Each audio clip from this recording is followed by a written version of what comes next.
हमारे कपड़ों पर धूल न लग जाए। ये तो गुणियों का ग्राम है, हमारे समीपस्थ ग्राम है, लेकिन विचार करना इस ग्राम में बहुत गुणी है। लेकिन अब ये विचार करें कि ग्राम में सभी गुणी नहीं होते हैं। कुछ लोग ऐसे भी होते हैं जिनको कहना पड़ता है। विचार करो जरा, अगर मान लो हम यहां से पाप लेकर के चले गए तो क्या हुआ?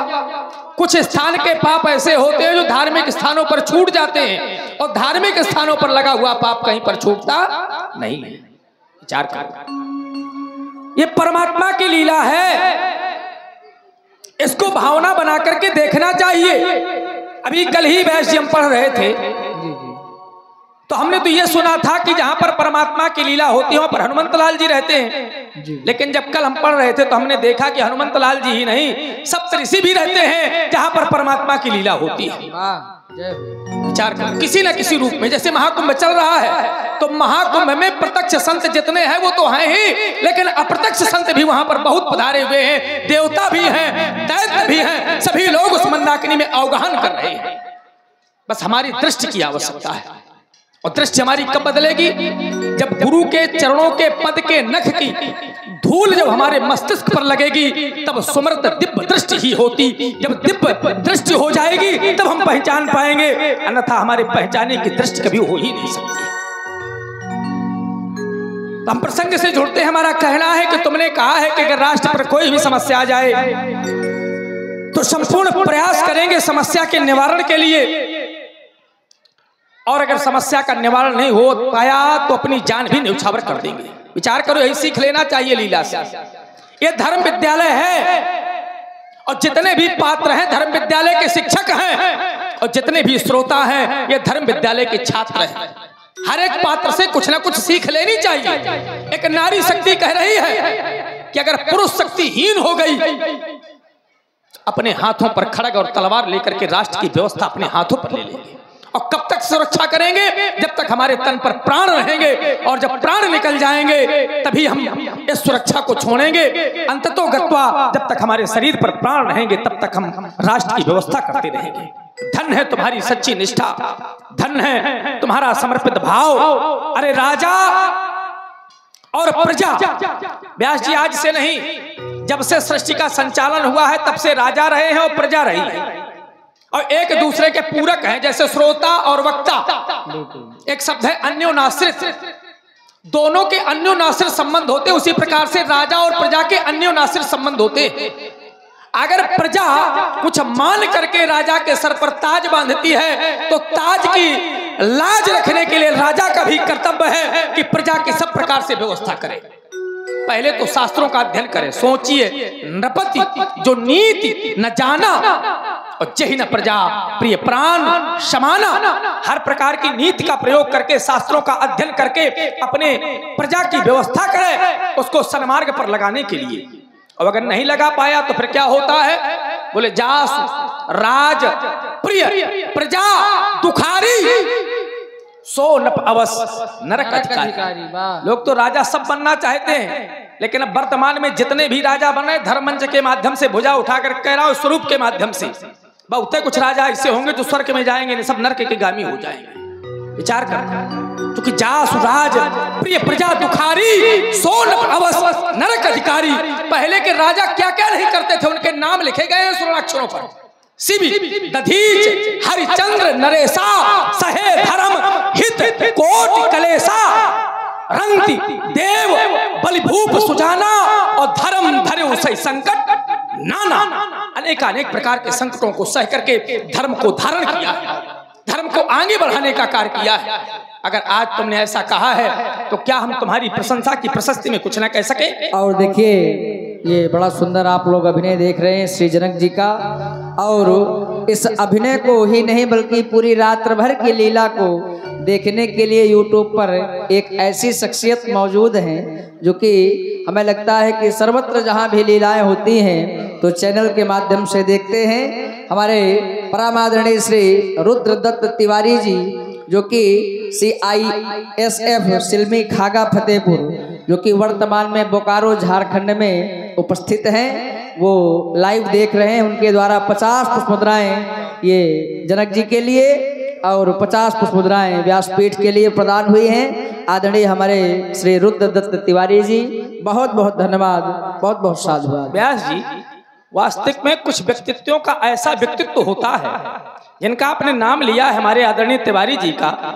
जितनी भी लीलाएं हो रही होंगी आज की स्थिति में, आज के समय पर, कहीं भी रोज प्रतिदिन और हर चैनल में हर जगह ये व्यक्तित्व इतना पैसा धन खर्च करते हैं कि हमें समझ में नहीं आता। हम तो कभी कभी कहा करते हैं तो कहते हैं महाराज ये सब आपका ही दिया हुआ है, आप में हम सब खर्चा करते हैं। वास्तविकता में ये सराहनीय है और हृदय से साधुवाद है उनको। जितना पुरस्कार देते हैं उतने में अकेले और रामलीला करा सकते हैं। बिल्कुल सही बात है। तो कहना चाहते हैं, हमारा कहना है, संभालें व्यास जी इनके लिए।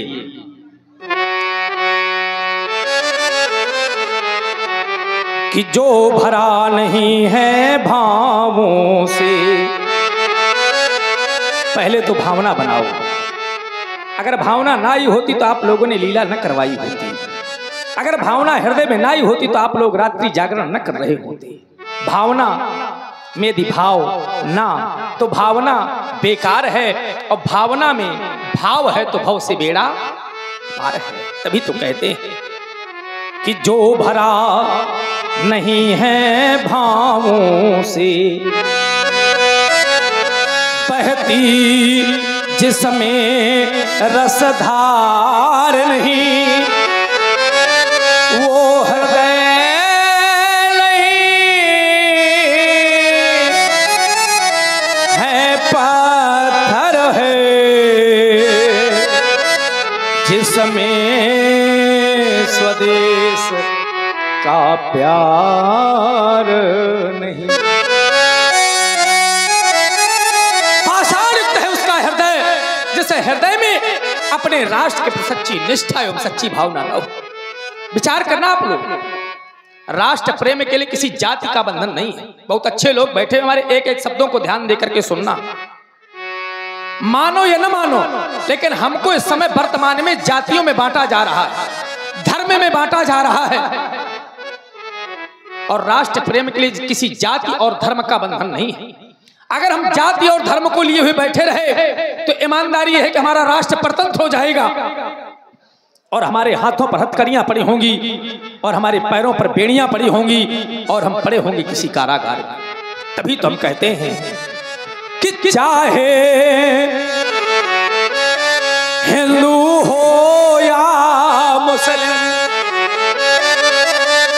और हो सिख ईसाई, पर एक बार, अरे एक बार सब मिलकर बोलो कि हम हैं भाई भाई। अरे हम एक पिता की संतान हैं, विचार करो, हम परम पिता की संतान हैं। अच्छा ये बताओ, जैसे एक पिता के 4 पुत्र होते हैं, और एक मान लो बहुत अच्छा है और एक बहुत खराब है, तो क्या पिता की प्रीति क्या कम ज्यादा होती है क्या? आचार्य तुलसी लिखते हैं कि एक भूप के विपुल कुमारा, हो ही पृथक गुणशील आचारा। को पंडित को तापस ज्ञाता,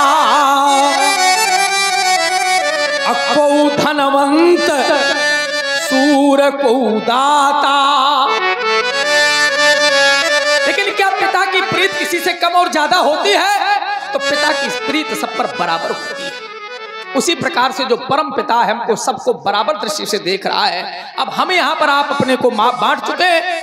अरे हमारा सनातन धर्म तो पहले था, है और रहेगा, न इसको कोई मिटा पाया है न मिटा पाएगा, बस कम ज्यादा हो सकता है। बड़े बड़े राक्षस हो गए, मिटाने का प्रयास किया, हिरण्याक्ष वगैरह तो हमारे धर्म ग्रंथों को चुरा करके ले गए, लेकिन फिर भी हमारा धर्म था, है और रहेगा। और हम तो प्रायः कहा करते हैं उनसे कि जो अन्न यहाँ का खाते हैं, अब पीते हैं यहाँ का पानी, अब बोलने में उनको शर्म लगती है कि हम हैं हिंदुस्तानी।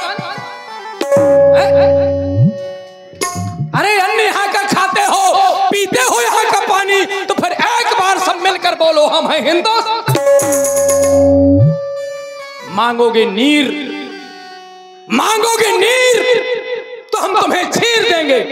छीर माने दूध, हम इतने जानी है। मांगोगे नीर तो हम तुम्हें छीर देंगे, और मांगोगे कश्मीर तो पकड़ के तुम्हारी टांग। इतनी हमारी भुजाओं में बल है। हमको अकर्मण्य न समझना। जो आंख उठाएगी भारत पर वो आंख फोड़ दी जाएगी, जो भुजा उठाएगी भारत पर वो भुजा काट दी। आज तुमने जो राष्ट्र के प्रति समर्पित भाव व्यक्त किया है, उस भावना की मैं सराहना करता हूं, प्रशंसा करता हूं। लेकिन यह समय नृत्य गान का नहीं है, यह समय राष्ट्र प्रेम का नहीं है। यह हमारा कर्म पथ कह रहा है कि सिरध्वज अपने कार्य कले का सब। हम चाहते हैं अभी तुम विश्राम करो, उस समय की प्रतीक्षा करो जब तुम्हारी प्राण प्रिय सीता अपने इन पवित्र पान पल्लों से इन बैठे हुए किन्हीं वीर पुंगों के गलकंठों में विजय मालपत करती हो, विजय मालपत करती हो। उस समय यहाँ से आदेश मिलेगा, नाचही गावही विबुध बधूटी। उस समय तुम्हें पुनः आहूत किया जाएगा। जाओ विश्राम करो, विश्राम करो। तुम्हें समाज में मान सम्मान एवं कीर्ति मिले, कीर्ति मिले, कीर्ति आए। सभी गुणक धर्मानुरागियों और लीला के प्रति प्रेम रखने वाली प्रेमी, बहुत ही अच्छी समाज है, अच्छे लोग हैं। और लीला रसिक हरिदास, लीला के प्रति प्रेम है, आपका अनुराग है। और हम तो कहते हैं कि सदैव अनुराग होना चाहिए। वर्तमान समय में आप सभी लोग जानते होंगे, और आप हैं भाई राकेश निषाद जी, ये 21 पुष्पमुद्राएं विदेहराज जी के श्री चरणों में प्रदान है। और आप हैं भाई जयकरण सागर जी, ये 100 पुष्पमुद्राएं प्रदान है। साधुवाद। विचार करें, वर्तमान समय में आप सभी लोग जानते होंगे, ऐसा कोई व्यक्ति नहीं होगा जो उन संत को ना जानता हो, स्वामी श्री प्रेमानंद जी महाराज। विचार कर, पहले वो विश्वनाथ बाबा के पास उनके श्री चरणों पर की सेवा किया करते थे। वहां से आदेश हुआ कि वृंदावन जाओ, और जिस समय उन्होंने लीला का दर्शन किया तो राधा रानी के साक्षात दर्शन हो गए। विचार कर, यहां पर चार का समन्वय है। नाम, परमात्मा का नाम लिया जा रहा है, चाहे मन से लिया जा रहा हो, चाहे बिना मन से लिया जा रहा हो, चाहे भाव से लिया जा रहा हो, चाहे कुभाव से लिया जा रहा हो, लेकिन वो मंगल ही करेगा। रूप, भगवान के रूप का दर्शन किया। लीला चल रही है तो जहां पर नाम रूप लीला वहां पर धाम बन जाता है। बस केवल निष्ठा बना ले मेरे मित्रों, निष्ठा का सब खेल है। अगर निष्ठा नहीं है तो लोगों की निष्ठा तो अपने माता पिता के प्रति नहीं होती है, तो लोग अपने माता पिता को तक नहीं मानते। तो कहा करते हैं कि बड़ा ही शरीर दुर्लभ है, दुर्लभ देह पाय मन भज हरि। अगर मनुष्य का शरीर मिला है तो केवल भगवान का भजन करने के लिए मिला है। भागवत महापुराण का एक सूत्र है, व्यास जी क्या कहता है कि दुर्लभो मान सो दे हो।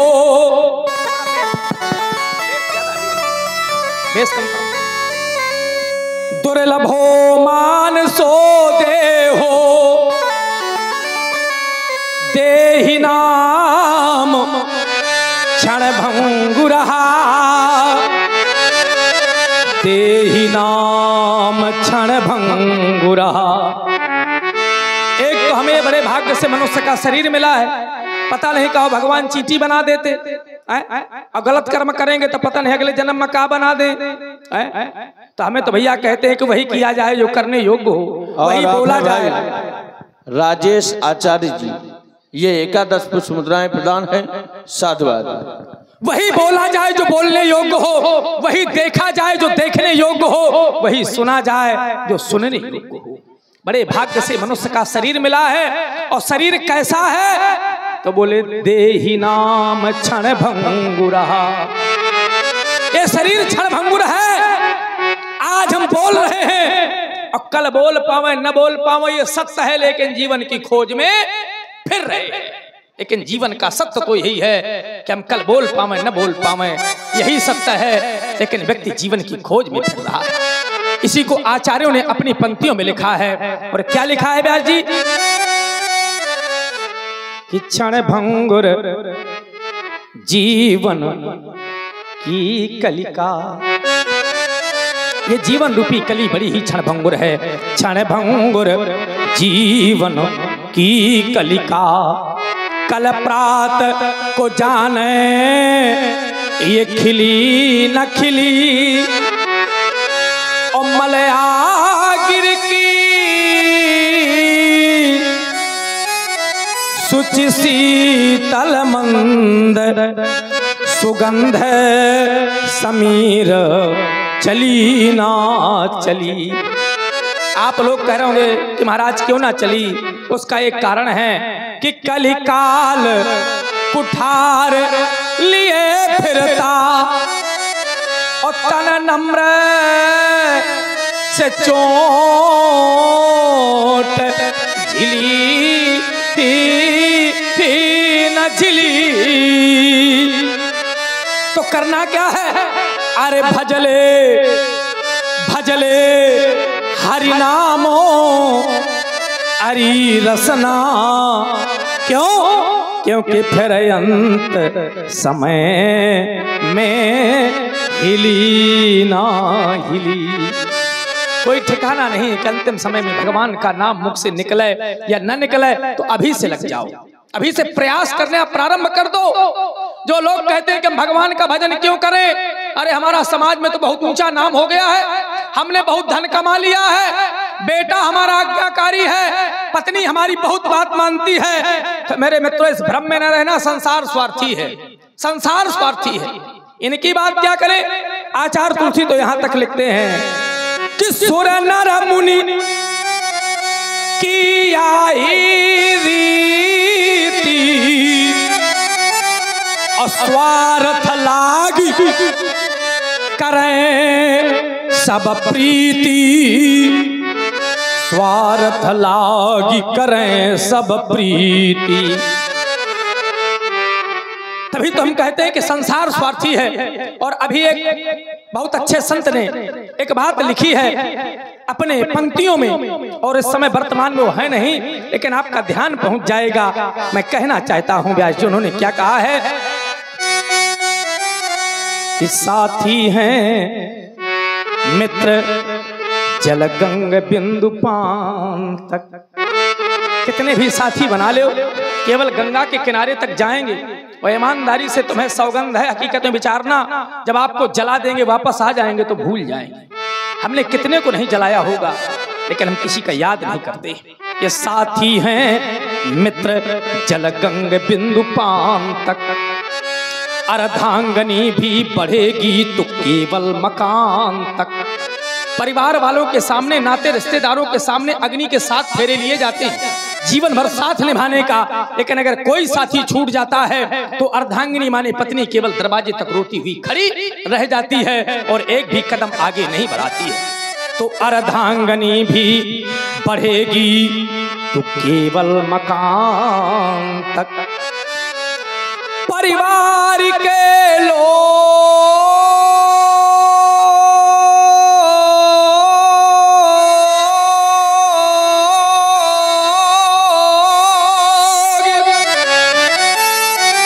चलेंगे इस मसान तक, इस मसान माने मरघट, और बेटा भी हक निभाएगा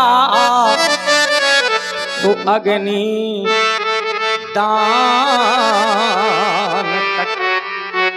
केवल बेटा, ईमानदारी से कितना छलावा है पाठक जी, जरा बताओ।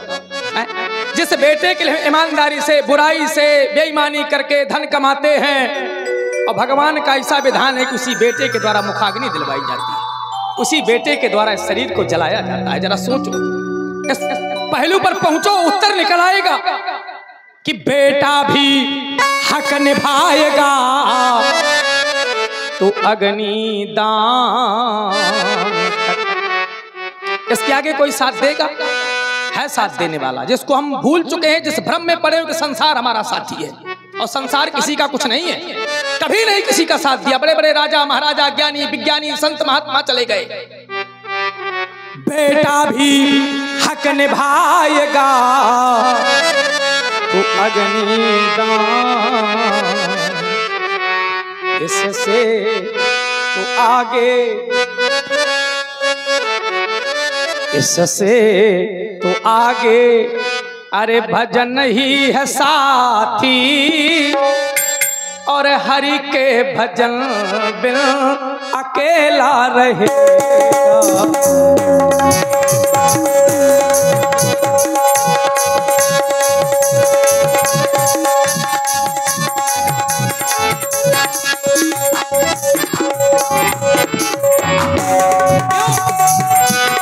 क्योंकि भैया 2 दिन का ही खेल है, इसको जग भी कहते हैं। जा माने जन्म लेना, गा माने गमन करना। एक दिन व्यक्ति का जन्म होता है, एक दिन व्यक्ति की मृत्यु हो जाती है, और इसी में चाहे हम अच्छा कर लें, चाहे समाज में यश कमा ले, और समाज में चाहे बुराई के पात्र हो जाए। अभी तो गोपाल जी हमारा कहना है कि इससे तो आगे, क्यों इससे तो आगे, अरे भजन ही है साथी, और हरि के भजन बिन अकेला रहेगा।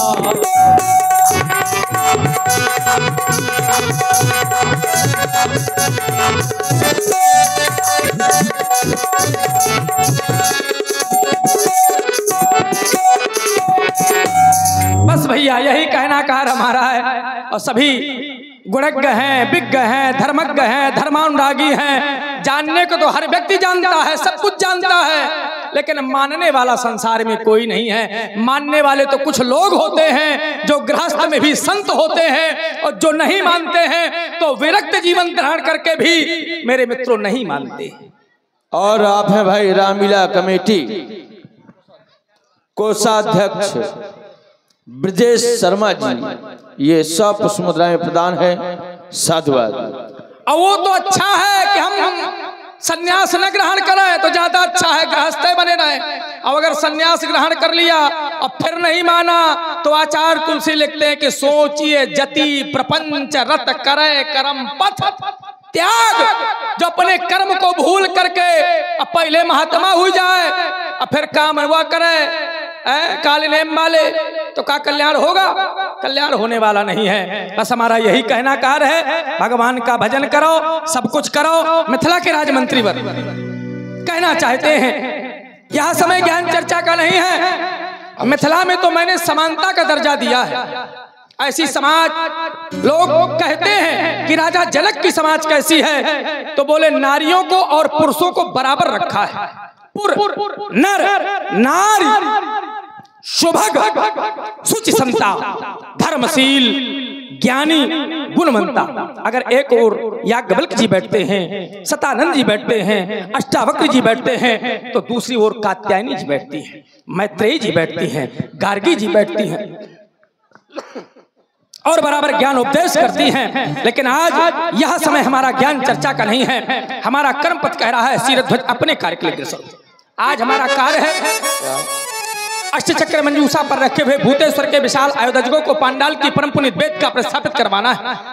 और यह कार्य केवल मतवाले वीरबली पराक्रमी बलशाली मल्लों के द्वारा ही संभव है। हमारी मिथिलांतर्गत 5000 मल्लशालाएं हैं। अब 5000 मल्लशालाओं में है सर्वश्रेष्ठ विजय मल्लशाला। विजय मल्लशाला के कुछ पराक्रमी बलशाली वीरबली मल्लों को आदेशित करते हुए हमारे समीप लेकर के आओ। हमारा कहना है तुमसे क्या कि मतवाले जो मल्ल हैं और महिमंडल के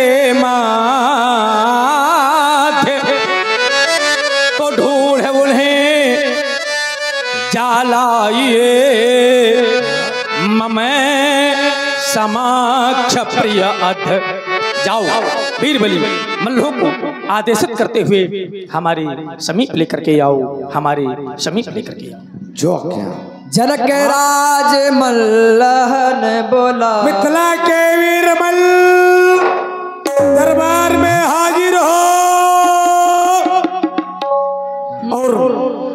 प्रस्तुति आप सभी लोगों ने भी महाराज विजय राज जी की तो प्रभावित हुए हैं। आदरणीय श्री महेश चौकीदार जी आपकी ओर से 51 मुद्राएं महाराज विजय राज जी के चरणों में प्रदान की। बहुत बहुत धन्यवाद।